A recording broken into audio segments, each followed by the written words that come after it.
Ahoy, fellow wayfarers. And welcome aboard The Joy of Trek, a sequel-loving podcast exploring the chronogamy and fanfiction of Star Trek, all of it. I'm Cocky. I'm Kay. And ensuring no witnesses is your chief engineer, Greg. Together, we're on a mission through the black markets of Star Trek to find the vehicle chases in every movie and the excellence in every episode. Even the flappy skinful. Because every episode must be someone's favorite, and it might as well be us. So crawl inside of your god and join us as we scream about nonsensical right flyers into The joy of Trek. Wow.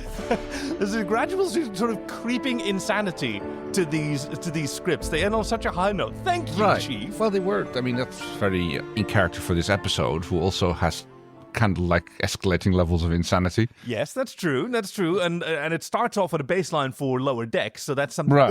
Oops, I gave it away, didn't I? Oh, no. Oops, oh, no. We did it again. So, yes, we are doing Crisis Point 2. Paradoxus.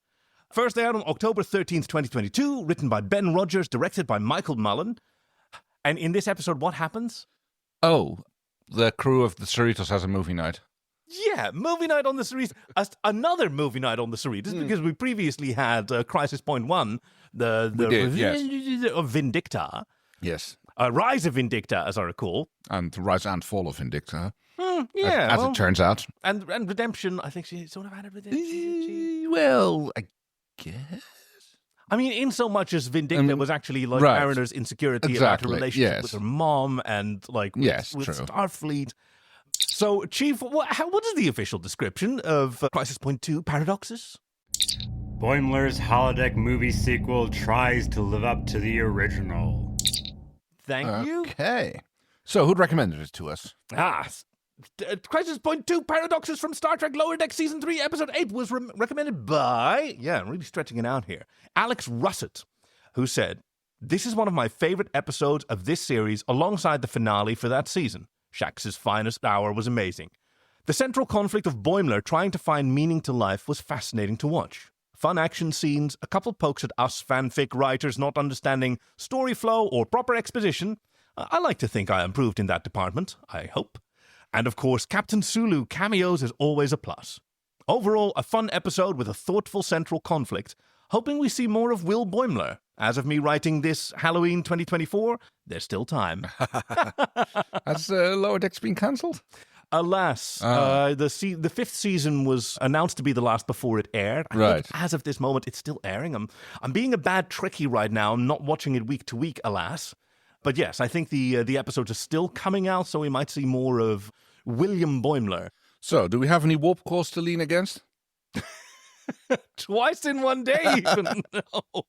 I can imagine that there was some, trepidation about retreading a high-concept episode like Crisis Point. Yes. All right, that it was announced. Because this reminded me a lot of Community, the television series, the comedy set in a college. Also very genre-aware. Right, exactly. Where they had a lauded episode that I think was about, was it paintball or something? Oh, yes, I remember that one. Where the whole campus sort of descended into Mad Max insanity. Yes. And then there was a follow-up for another paintball war that was even more excessive. And then there was The Floor is Lava kind of. But that was also a case where you had this super popular, wild, gonzo, high-concept episode that then got a sequel. And and then they tried to ride that high or that shtick. And then, often it doesn't work so well the second time round. I mean, it's a bit of a tightrope, right? Because a lot of what we liked about the origin stories is that discovery, so and surprise and innovation. So how do you get that feeling again when you're just watching the same thing again, kind of? Well, they managed to avoid that by making it giving a different concept. Basically, this time making it Boimler's movie. Yeah. And not sticking to the movie itself too much. The movie itself actually almost becomes a B plot because Boimler and Mariner go off to basically do their own thing. I read an observation that the key crew who are participating in this holodeck movie, which is Mariner, Boimler, Tendi, and Rutherford, each represent sort of fan archetypes for Right. movies in general, and Star Trek in particular. You have Rutherford, who considers it entertainment and really enjoys it for what it is, but it is a source of entertainment. Tendi, who becomes way too attached to the plot and like Yes. some characters, like or very, very invested in them. We have Mariner, who's nitpicking and critiquing all the time, like Right. pointing yeah. out everything that's silly. And we have Boimler, who's actually like looking for meaning and identification in it. Which, Even though he wrote it himself. Something just occurred to me. Yeah? It's like, why are they making such a big deal about this being a movie? Isn't it just like any other holodeck program where you play out a story? probably, except like novels and movies are structurally different and they have Sure. different tropes.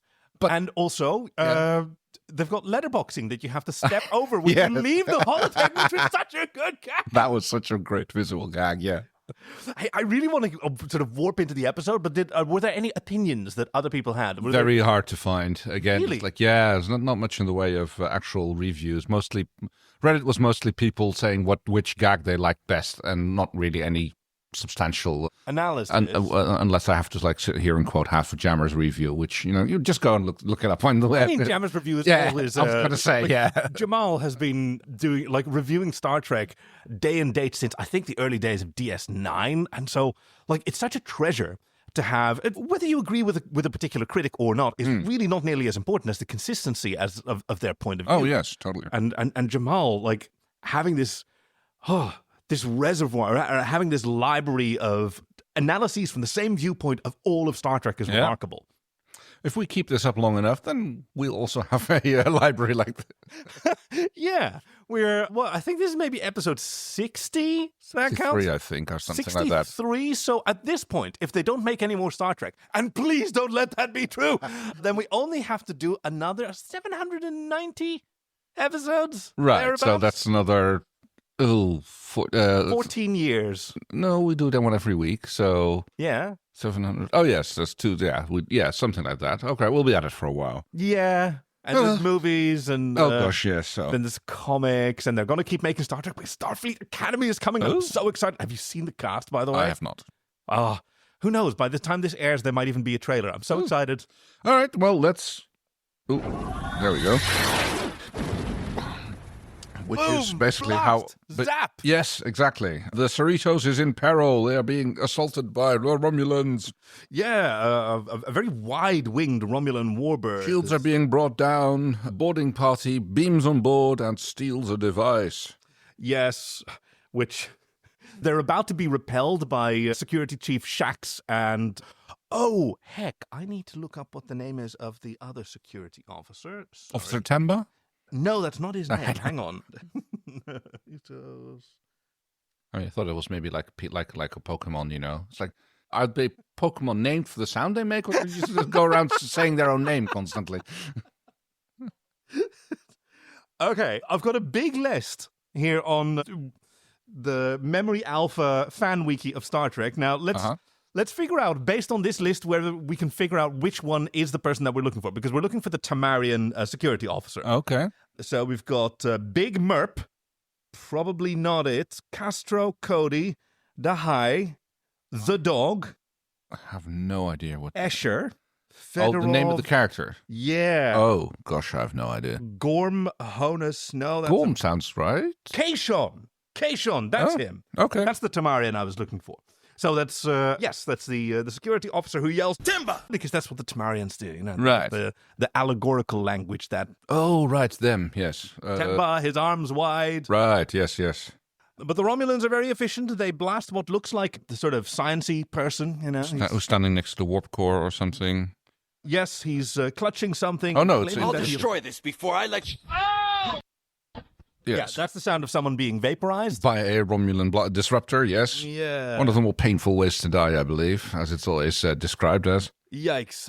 And it's the triplet. Melponer sisters. Have we seen those before? Or were they... No, but they're basically like the Duras sisters, aren't Right, they? of course, yes. Except they're triplets. Do you notice how they all have the sort of silver streak in their hair in a slightly different spot? Oh, yes. I hadn't, but I do now. Such I a was cool look. at first I was like, okay, are they like now going over the top with like, all Romulans look alike?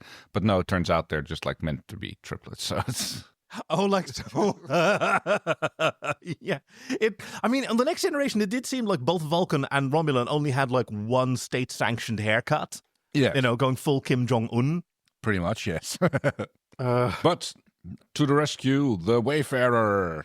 Yes, it's a Sovereign-class ship. She comes screeching in just before Captain Freeman can give the order to, Yes. well, presumably evacuate the ship. And it is commanded by Captain Bucephalus Dagger. Send those thanks to Captain Bucephalus Dagger. Played by none other than Boimler. Bradward Elizabeth Boimler, or whatever his middle name is. I don't remember.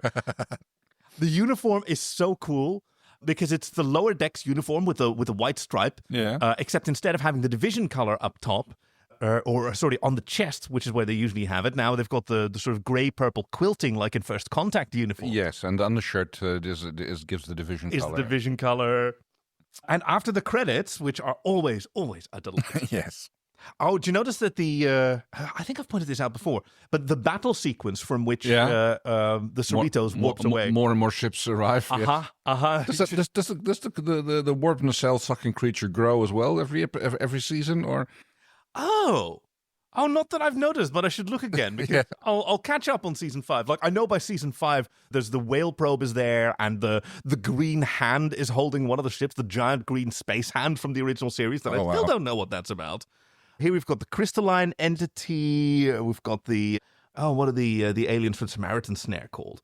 Anyway, back to business. The Wayfarer, gorgeous ship that she is, chases off the Romulans. Well, yes, the Romulans decide that we have already won. We have the device, and we are leaving. Yes, because Don't be greedy, sister. We've already won. Yeah, there's a little bit of banter between Captain Dagger and Captain Freeman. Freeman, yep. So what were they after? They were after the Chronogami. Chronogami. A top-secret Starfleet prototype which can penetrate temporal barriers. we thought it was only theoretical. Well, Well, consider the theory proved. And now the Romulans have it, and I'd bet my pips they're going Computer to use freeze it. program. and this is where we find out. You knew it was a holodeck Oh yeah. story before this, right? Well, yes. As soon as the Wayfarer with Captain Bartholomew, Bucephalus. And we've got Rutherford and Tandy manning the front stations. Yeah. We've got Mariner in the executive officer seat. Because they're briefly being interrupted. The presence of Bradward Boimler is requested by Commander Ransom, yes. the actual executive officer of the Cerritos. I am. Ransom just probably wants me to spot him. He just learned Tellerate deadlifts. Be right back. I'll fast forward to the credits and I'll Yes. join you when they're done. There's a little bit of banter between, well, a little bit of bickering. Yeah. Crisis Point 2 is twice as good as the original. Crisis Point? No, you can't just piggyback off my movie. That's her thing. She's she's very protective of her IP. She's being very nitpicky, Yes. of somebody else's because she goes, Yeah, but time travel. Listen, Captain Dagger. Don't tell me we're gonna have to go back and assassinate Kennedy because that is not happening. Okay, don't worry. Crisis Point 2 is twice as good as the original. Crisis Point. no, and she's really upset Oh, about yes. that. Apparently, the idea of the Enterprise crew going back and being forced to assassinate Kennedy is something that Gene Roddenberry floated several times, and was the final reason why he was removed from Star Trek: The Motion wow. Picture, to his great dismay. Chagrin, yeah. Uh-huh. Or I think that was even the Wrath of Khan. I think he did have some control over the first episode. Right. Well, First motion picture. yes. I mean, there's some references to that in this as well. Yes. Yeah. There's some sort of the Kitty R instead of the V'ger, but very good. Good catch. So it goes off through the arch that just appears where everything. Yep. She has another dig at what I think is the Kelvinverse of films.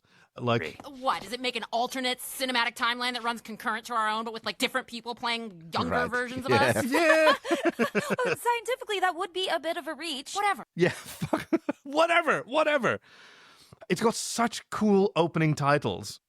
It does, yes. They're very colorful. It's very reminiscent of the posters of the movies. Yeah, exactly. There was a time during the pre-production for this very show where I was working on various concepts of the logo because, we wanted something that was that would go and be fun and was also readable on mobile devices. Oh, our logo. Our logo, Yes. for the joy of Trek. And one of the concepts I came up with was basically this poster Yes. with the rainbow colored. I seem to recall you showing that to me. With yes. our faces photoshopped Yes. in there. With, I think, me as Kirk, you as the reasonable Spock, and Greg as Lieutenant Ilea. I couldn't quite convince him to send me a photo with his hair shaved bald. Oh. Alas. Yeah, I guess we didn't want to dox ourselves that much. Thank you, Chief. Also, I'm not that good at Photoshop. Better than I am. So, yes, Boimler returns, and he is kind of like, bleh. He's kind of lost his spark about the playing the movie, and he's just... The Chronogami project was headed up by... Yeah. Dr. Helena Gibson. I guess he doesn't want to let them down. Yeah, he later says he hasn't processed it yet. Which is... Yeah, I mean, he's not even gone for 5 minutes. Yeah, and then what are you going to do? Well, I don't... There's nothing I want to do. I'll just do whatever I was planning to do. Doing. These feelings haven't landed yet. Speaking of landing, the scene cuts to a station that looks just like the regular one station. Oh, is that what it's like?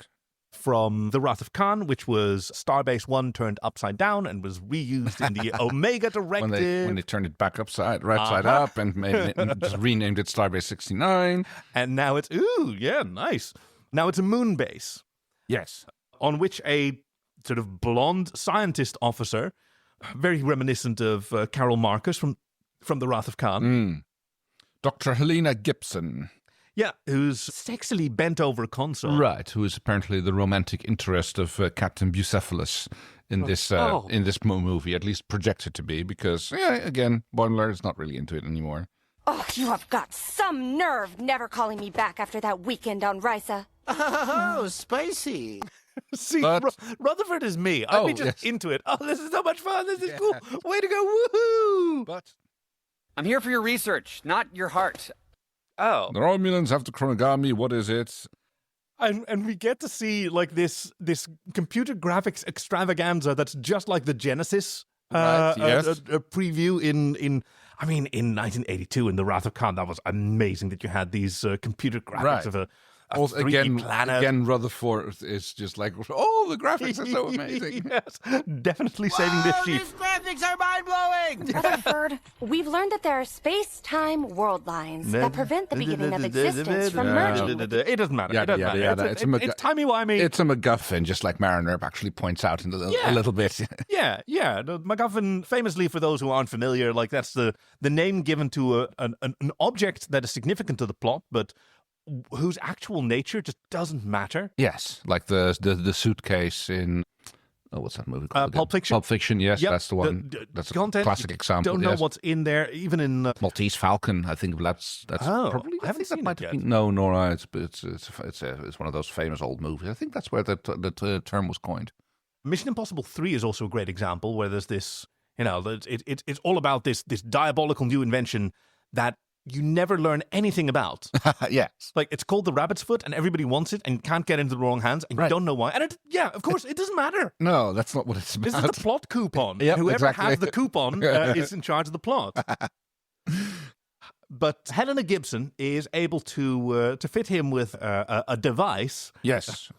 A little chronogami You can watch. track the chronogami with this. It has limited chronogamic functionality. Ah. Yes, a watch that drives the plot. Very convenient and not at all dumb. It detects the chronotons.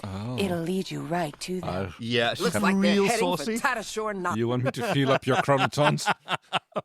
Well, yeah, I mean, I'm a man in my 40s. It's important to like have a feel of your chronotons on the regular, to notice it and speak it to a medical professional if you notice anything that might be checked out. Everybody's got chronotons all over the place. So yes, now we have to go to Tatasikor. Tata Shore 9. 9, named for Fred Tata Shore, the voice actor for Shax. Ah, right. Yeah. Mariner complains like, wait, You can't cut out the romantic subplot. A good movie's got to have some romance. Dagger's love life doesn't matter anymore. exactly. Wait, So then he is not into it anymore, leaving the Doctor kind of like, I don't know what to do anymore. Yeah, and Mariner has a brief moment of sympathy. Yeah, me either, lady. Okay, bye. Yeah. And off we warp. 2 ships onto the...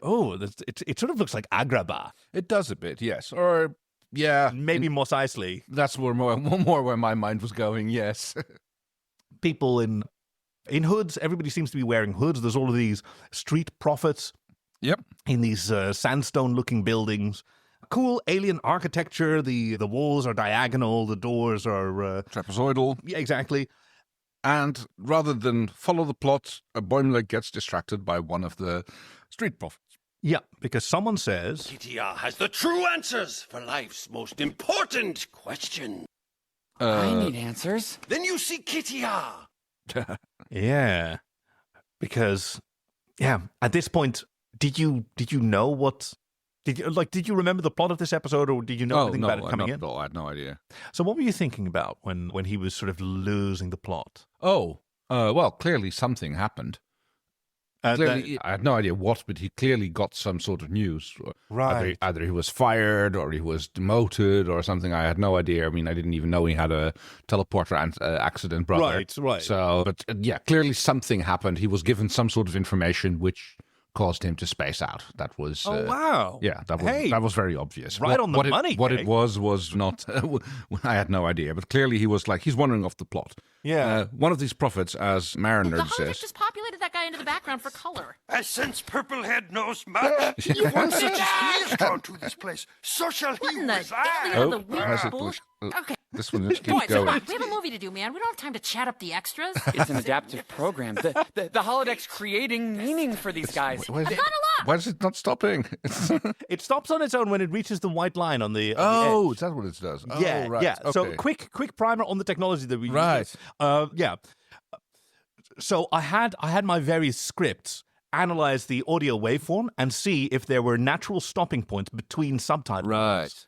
So those are represented by those white lines. Let me tell you, last week that was a little difficult to see on a lot of GIFs in the white background with Oh, right. Yeah. Right. with Q in the white space. Yeah, I hadn't really noticed them. It's quite cunning. So It is. now Oh, no, you know I- that anyone you tap will continue playing until it reaches that. And then, especially in lower decks, we see that a lot because they do talk over each other Right, a great yes. deal. It was a little tricky, but the main plot proceeds because the Romulans have been hiding out here on Tata Shore and they're riding off in some kind of anti-gravity vehicle. But there's gravicycles right I there. know, but okay. Also, why do they need to be on this planet? But never mind. To use the device. Oh yes, that's right. They're getting the weird. What's it called again? The dilithium or something that they. Oh, Walter's dilithium or whatever it was that they need to power the Chronoton. wow.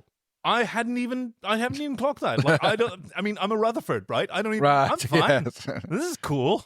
There was a comment I remember made by someone about that point. Yeah. Okay. But yes, Boimler is not interested in going after them. He wants to go do Kitia. Yeah, exactly. Like, I mean, at this point, Mariner's sort of coming around because We just spent like an hour getting the backstory of your MacGuffin, and now we're not going after it? but he's sort of dismissing. He really wants to pursue this Katiha thing, and he thinks that That chase sequence wasn't going to be fun anyway. I don't understand why Mariner doesn't just go with the rest, because I guess she doesn't want to leave him behind. yeah. She's bitching about it constantly, but she's still sticking with him rather than going back and to find the others. I mean, she always wants. Yeah.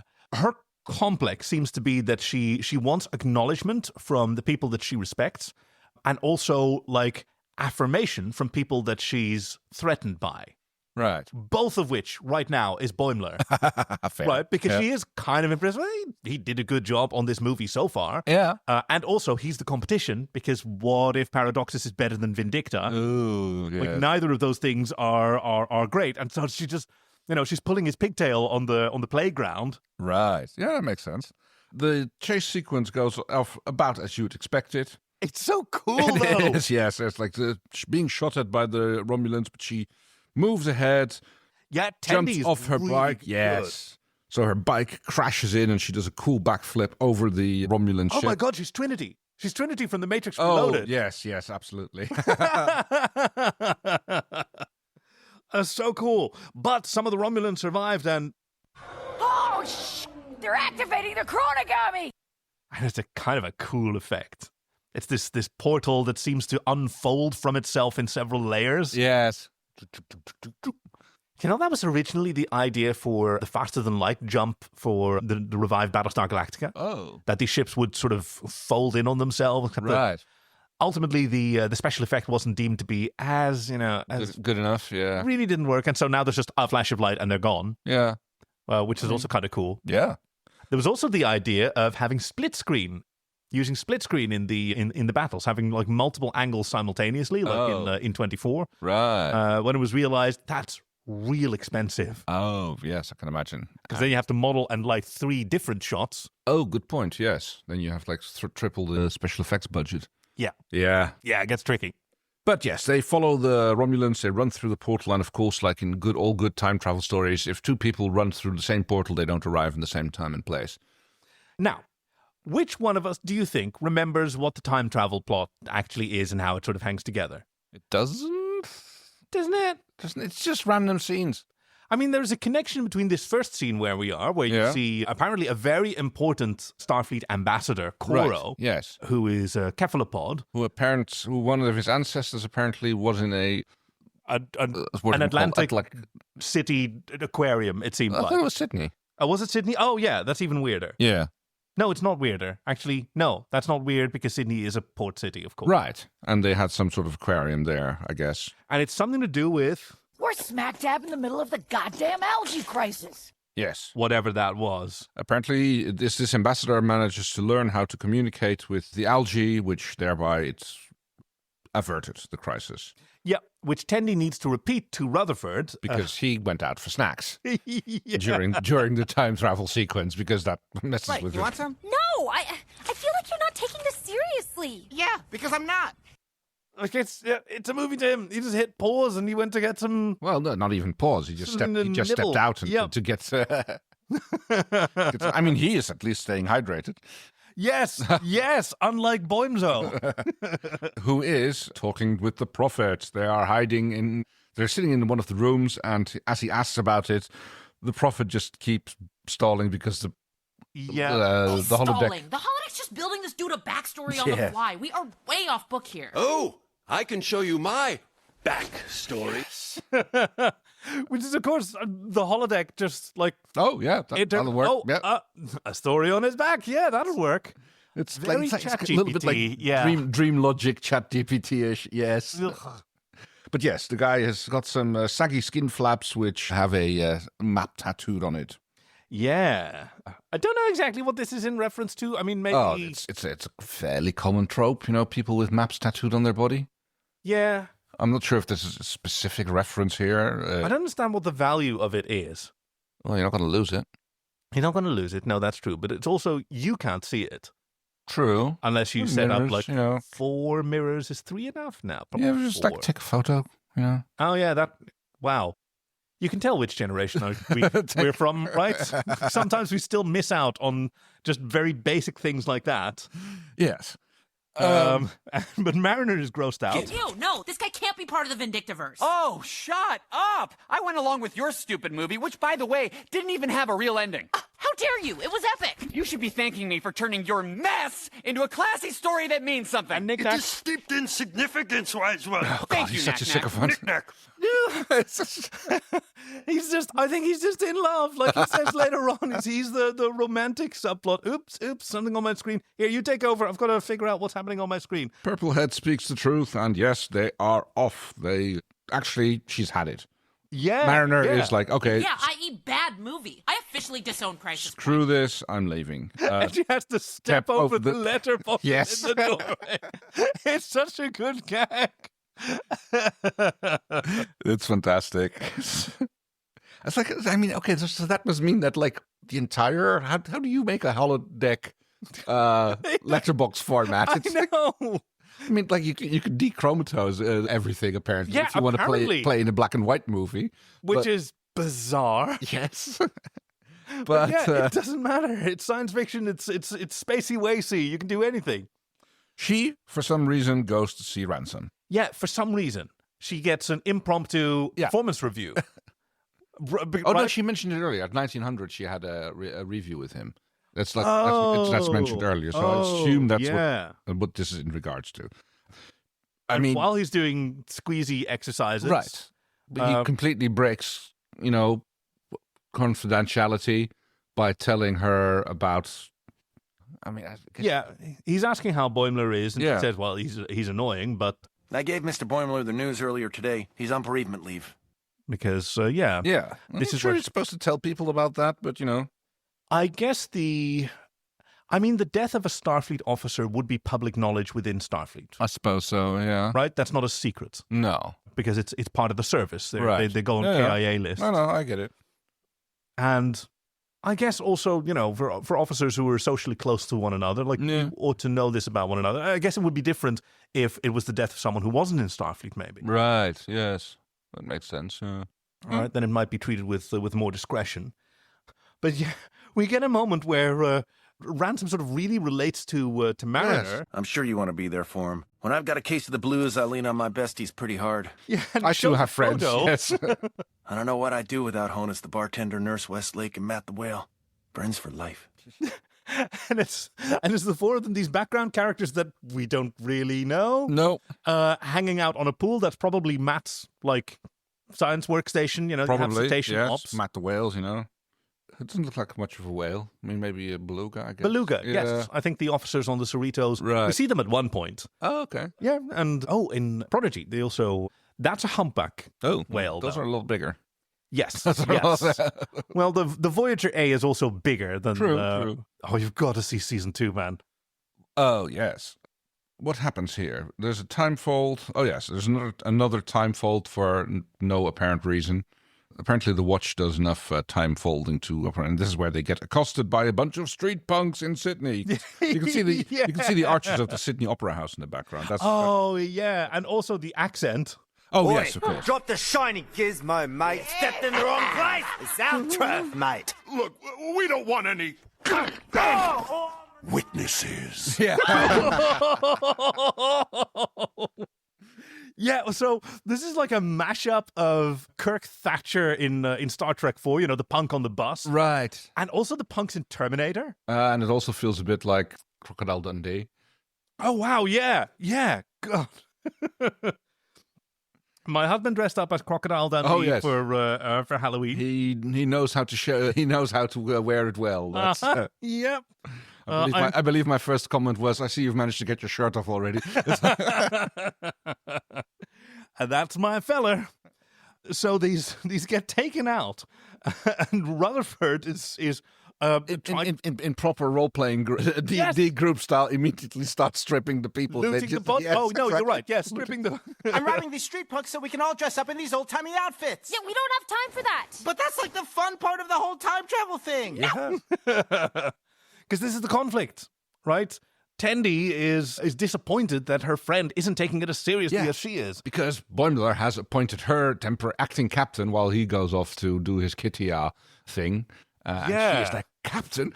Cool. Yeah. She is totally going for it. And something we didn't see before. She wants everyone to keep playing along. Mariner rejoins Boimler's plot and is now on a space freighter. Okay, that's weird. Yeah. Where she is immediately accosted by acolytes. Yeah, she goes... Don't touch me. Your characters don't even have names. and after she kicks some ass, then Acolyte 2 is... Yes, grabs her, brings her off to the brig, throws her in the brig, where she finds Boimler. Yeah. Which also means, like... What are you doing in here? The tattoo map was a total bust. I couldn't find Katiha. Then my followers got pissed and mutinied. I can't make a good movie. I can hardly make a bad one. It fell apart right after you left. Yeah. So and he tries to leave, but Mariner stops him and, starts talking to him and tells him that she knows what happened. Yeah. And now we find out, what his thing is, because... Had his own quarters on a cooler ship, but he died for no reason.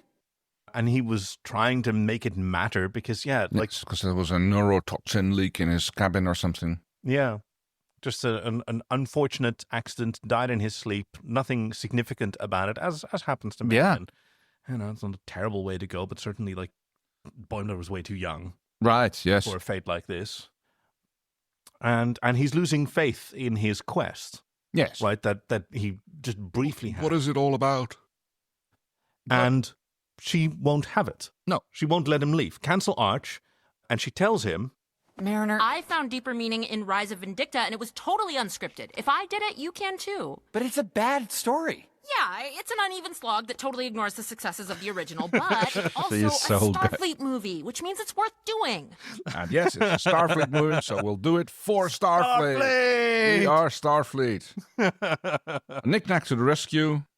oh my God, he's so cool. Like, he shows up like Scotty in Star Trek 5. Oh, yes. Right, doing the knocking on the wall and then blasting through it. Or like a Roman I Quark. never stop believing in you, Purplehead. I love you. I'm in love with you. I'm in love with you too, buddy. Let's go.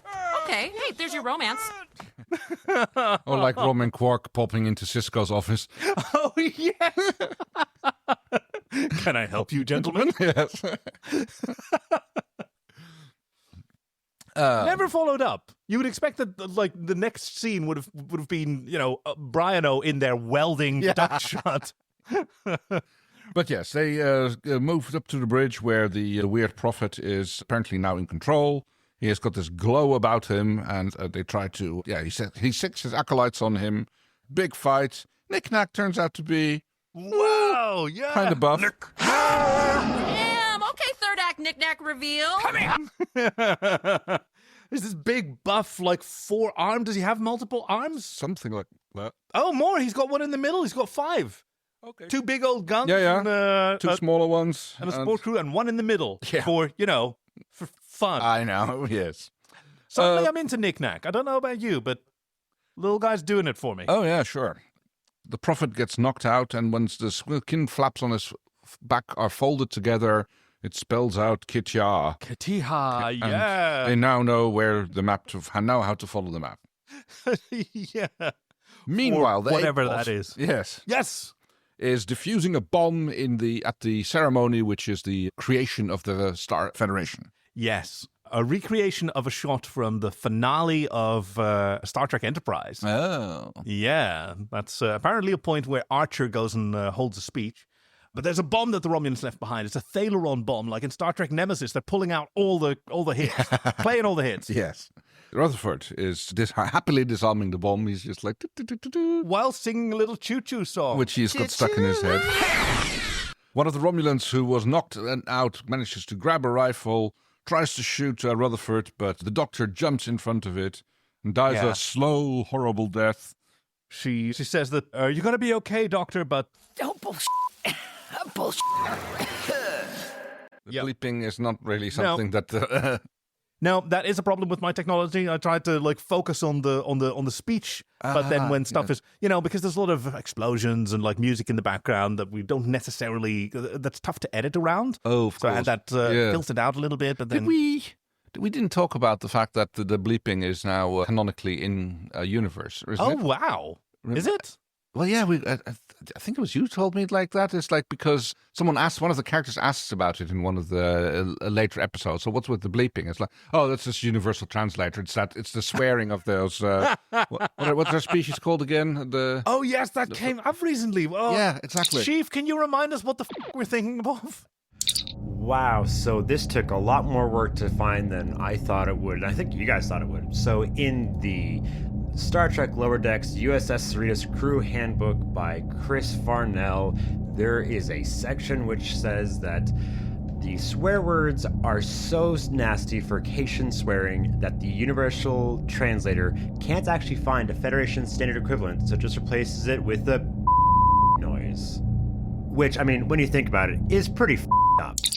So yeah, it's apparently their swearing is so foul that the universal translator just bleeps it out. Yeah. So yes, because it just doesn't have an equivalent for it. Exactly.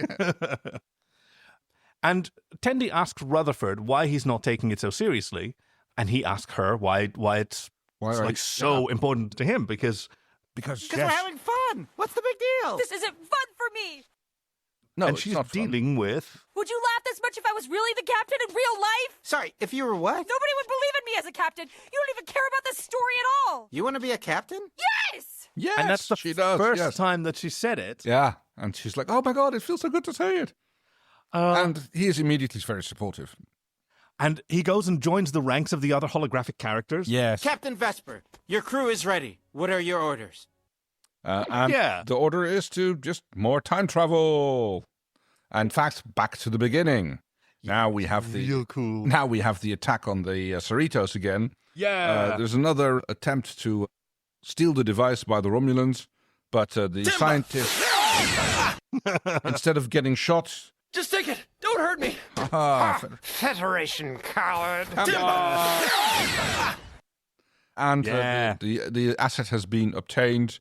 There's a little classical captain-to-captain chat across the view screens, and it's like, you're screwed because we sent you. That would be true if you had the chronogami and not your own bomb. No! Boom. Of course, the Thaleron bomb, as we know in Star Trek Nemesis, only releases a particle field that turns organic matter into sandstone, I do believe. All right. And that's why the ship explodes. No reason why it should explode.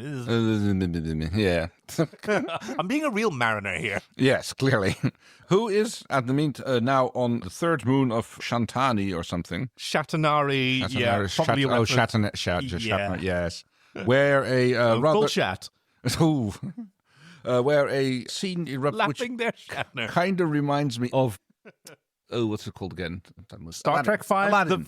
Aladdin. Wouldn't you say that's just like the Cave of Wonders, which opens up? I was thinking the Final Frontier scene that Shatner directed. Right. William Shatner really wanted the rock monster at the end, but couldn't get the special effects budget, or wasn't very convincing. Sure. To fight a rock monster. Oh, I guess that's and that's why we get the rock monster in Galaxy Quest then. Exactly that. Right, yes. It's sort of a real up yours for William Shatner, because ours actually does look dope. Yes, it does. It's a wonderful scene. But no, you're absolutely right. I'm with you. This is the Cave of Wonders. I know, right?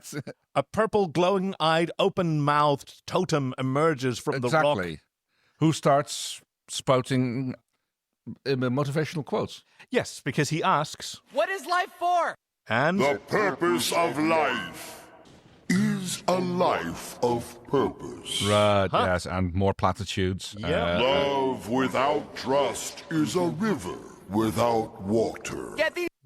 Boimler is having none of it. He just starts kicking and bashing it open, crawls into the hole he makes. Come on. You don't want to crawl in there, man. Where he finds a plaque which is mucky, and he wipes it clean, and it says Kitty Hawk, and it's a right flyer, and it's like, this makes no sense. I mean, did he put that here? That doesn't make any sense. Is this something that the holodeck made up? It must be. It's not his programming, no.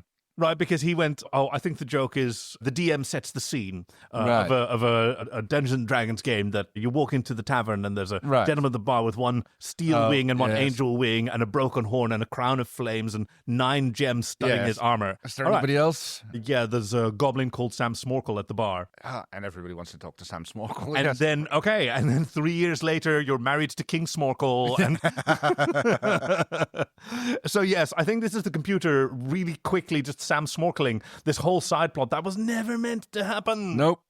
He basically flips out. He makes like a stabbing motion, like he's stabbing himself in the chest with, I don't know. Yeah, like... My movie is trash! It doesn't have a deeper meaning, and neither does life! I should have stayed a raisin farmer! I could have married Leanne! What the hell was his life like? You don't farm raisins, you grow grapes. And you don't... But he finds himself on Kirk's farm. Yeah. Which is manned by Captain Sulu. Oh my gosh, Captain Sulu. Even better. Sorry about that. Yeah. The mailbox said... I took this place off Kirk's hands. He had to go and time travel, or who knows what. Yeah. The man could never relax. And here he does find a little bit of solace. Yeah, because this Captain Sulu in this space, which might be, the Nexus or the past or the future or whatever. It's just his brain. And Sulu says... The randomness of death is merely a reflection of the unexpected joys we find in life. Yeah. To which he replies... So if I spend my life worrying about a meaningless death, I'll never find joy? I literally just said that. But yes, he's immediately relieved. He perks up, turns into his usual annoying self. It's like he starts firing off questions. The buttons on the Enterprise? Exactly. Ooh, did you practice daily with the sword? I'm kind of a sword guy myself, so... The horse is going to bite you now. Yes. What? And he wakes up in the actual sickbay. Yeah. Where he is being treated for dehydration. Yeah, apparently you can have, like, critical dehydration just like this. Takes a lot longer to get there. One would imagine. Yeah, you know, it takes a few days usually, not drinking before you get to that point, but... So, yeah. Yeah, you passed out screaming something about the Wright brothers. Kid, you gotta take water breaks in there. Holodeck might be fake, but dehydration is real. I was dreaming? Yeah, maybe. Yeah. Who knows? He's still whining about, like... Sorry, my movie was a letdown. Are you kidding? It was amazing! Yes, she loved it. Yeah, and so did Rutherford and Tendi, and they all... And now they have the fun of sort of comparing their adventures. Right. Like talking about the movie after you've seen the movie. Yes, or exactly. Or the episode of Lower Decks. And then this making a podcast about it. Yeah, because that's what you do with your friends. Yeah? You share an experience, and then you can have some fun sort of revisiting and viewing it through other people's eyes, such as through Alex Russet, who recommended this episode in the first place. You know? They get chased off by the doctor. Yeah, because... Steven's leaned against the warp core. I need this bed cleared now. Yes. Oh, not twice in one day! Wow. And Rutherford... Yeah, I'm still thinking about those graphics. But yeah, it's a little bit more reminiscing, and Mariner grudgingly admits that it was a good movie. Yeah. Aw, thanks, Mariner. I'm glad you didn't end it on some dark cliffhanger. I like happy endings. Ugh, cliffhangers are the worst. I hate when people do that. And then, of course, Da. we get a sequel of William being revived from his death torpedo. And apparently becomes a member of Section 31. Which, being a Boimler, he immediately questions... Great, I mean, why would we wear special comm badges that advertise who we are? You could still be dead. No, that's fine. I'll wear the comm badge. And then for some reason, he cackles. Manic laughter. Well, yes. I mean, I think Boimler would be terribly excited to join, to be invited to join a secret section. Oh, certainly, but, like, would his excitement express itself in maniacal laughter? Not usually, but okay, it's transporter accident double Boimler, not mirror universe. Yes, exactly. Other Boimler. Otherwise, it Thomas would be Riker. Yeah. Hey, look, I mean, sometimes you just can't help the evil laugh. It just comes out of you. I don't think that I usually have an evil laugh, but then, Kaki, you've told me repeatedly that I have an evil laugh. So maybe he doesn't know that it's an evil laugh, but it totally is an evil laugh. It's 100% an evil laugh. So. Oh, that is a good episode of Lower Decks. It was very much. And it was another one in a pattern of format-breaking episode concepts that do something wild with, like, our expectations of what science fiction shows are or Star Trek shows in general. And they can get away with that and do it successfully because they have a really relatable emotional heart. Right? I mean, there's even shades of, I'm just realizing this, Star Trek Generations, which starts with Captain Picard is on the holodeck and learns about the death of someone that he loved. Yes. Is that the scene where they do the walking the plank of the ship scene? Yes. Yes, where Worf receives his badge of office as a newly promoted lieutenant commander. Yes. And then Patricia Tallman, very obviously, is the one who falls off instead of Gates McFadden. Because, Patricia Tallman, you know her as Lita Alexander from Babylon 5, the telepath. Right, yes. And she was the stunt double for Gates McFadden. Oh, okay, yes. Martial artist. And there's also a big orange buoy in the background in one of those shots, which kind of weird. Why would that be on a holodeck? They're called gingers now. We use inclusive language here on this show. So, what did you think was... So fucking cool. Man, I think genuinely her stepping over the letterboxing as she left. Like, it's such a commitment to this gag. Something you can only really do in animation. Oh, yeah, absolutely. And also, like, the commitment that Lower Decks has to being really, like, character driven and really, like, interrogating the nature of Star Trek, both as a world It's very genre aware. Everybody's Right. very genre savvy. Both as a world that we want to imagine being real, and a piece of creative media that we're all sharing. Yeah. And it's just this relentless barrage of jokes, man. Yes. How about you? Oh, I think mine will have to go to the chronotron effect, the portal. Oh, the chronogami. The chronogami, yes, because it's kind of like chrono because of time, and it's origami. Yeah. We get it. We get it. Oh, and I probably also want to say like the exploration of death, which is not a huge theme on Star Trek, but whenever it comes along, it's handled with real grace because it is, it's an important topic for people to deal with. It's also, I think, the primary reason that Alex Russet gave in his recommendation.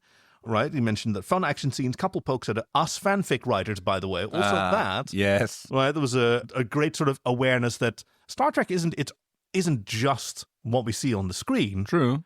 There's loads of books and even more fanfic, and some of his own password protected trumblers. Yes. Oh, God. One of my very first writings was a Star Trek fanfic in the form of It detects the chronotron. It'll lead you right to that. I accidentally pressed the button. In screenplay format, I was 14. I saw it again the other day. It's terrible, and I adore young Kaki for having spent some time with that. Writing that, yes. So... Captain's log, supplemental. In a episode which already had so many scenes, layers of reality. What was a scene that was missing? Like you think was left on the cutting room floor? Oh, yeah, the passionate 45-minute love scene between Boimler and Knick-Knack. Okay. Because, they're totally into it. And once he got his emotional catharsis, what are you going to do? Well, go out and get some. Yes, I suppose. This is a young officer. Get to find out what that Fifth Arm is for. Yeah. Yeah. And then Knick-Knack gets to find out whether Boimler's purple curtains match the drapes. I mean, he seems like the man who has the kind of attention to detail that... We don't know. We don't know whether he dyes his hair or whether he's born with purple hair because, that's just part of his ancestry. He's human, as far as we know. It's, I don't know. Humans are space sluts. Like, I think by the 23rd century, is there a chance that everyone's got a little bit of alien in them? If not, like, genetically, then at least, after 6. How about you? Ooh, I think there was probably a scene on the cutting room floor, which is the hoverbike chase, but then it involves Nazis or getting punched on. Like that scene in Indiana Jones. Yes, exactly. I think all of them have like Nazis falling off motorbikes and being punched into airplane rotors. Exactly. Yes.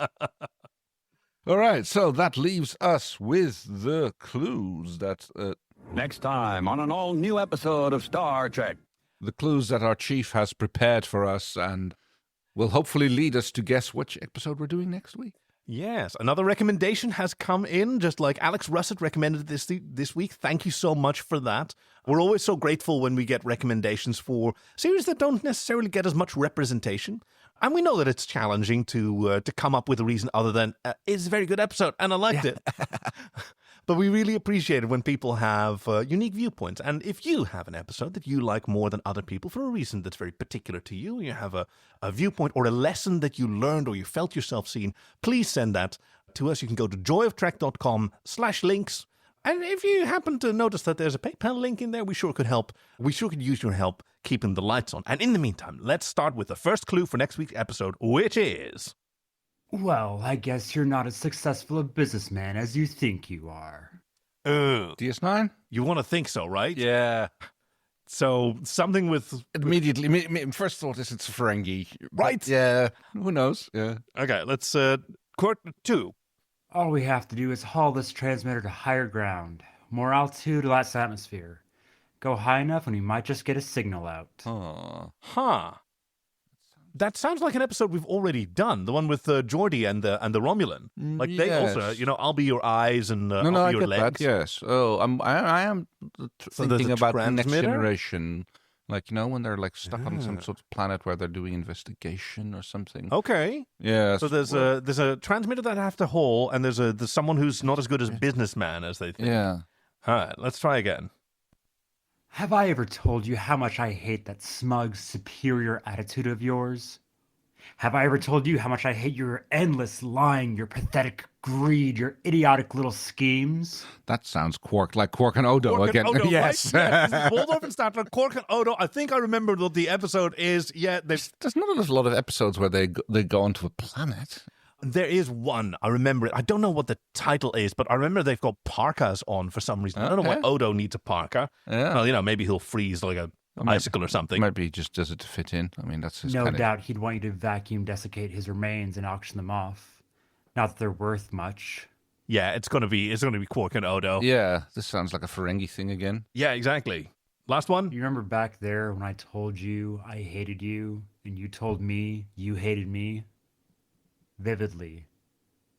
I just want you to know, I meant every word of it. Yeah, that is such an Odo and Quark. So it's going to be... Wow! Okay, that's my fault. I did accidentally tap a GIF of the hoverbike chase scene. That's such a good one. All weapons. Okay. Hey, let's find out what the episode title is. I really hope you got this one. The episode is DS9 509, The Ascent. Oh, yes. Well, we didn't quite get it, but so sorry, Chief. But we sort of got the gist of it thanks to your quotes. Yes. Undeniable. All right. So that only leaves us with one more thing. Ooh. I'm leaving Starfleet. Energize! We hope you've enjoyed this week's episode with friends Kay and Kaki, production and editing by our chief engineer Greg, and music by Fox Amore. Join us next time for The Ascent, DS9 509. Visit joyoftrek.com/links to send us your recommendations, support us on Patreon, or to find us on Twitter. We'd love to hear from you. Thank you for listening to The Joy of Trek, and we'll see you out there.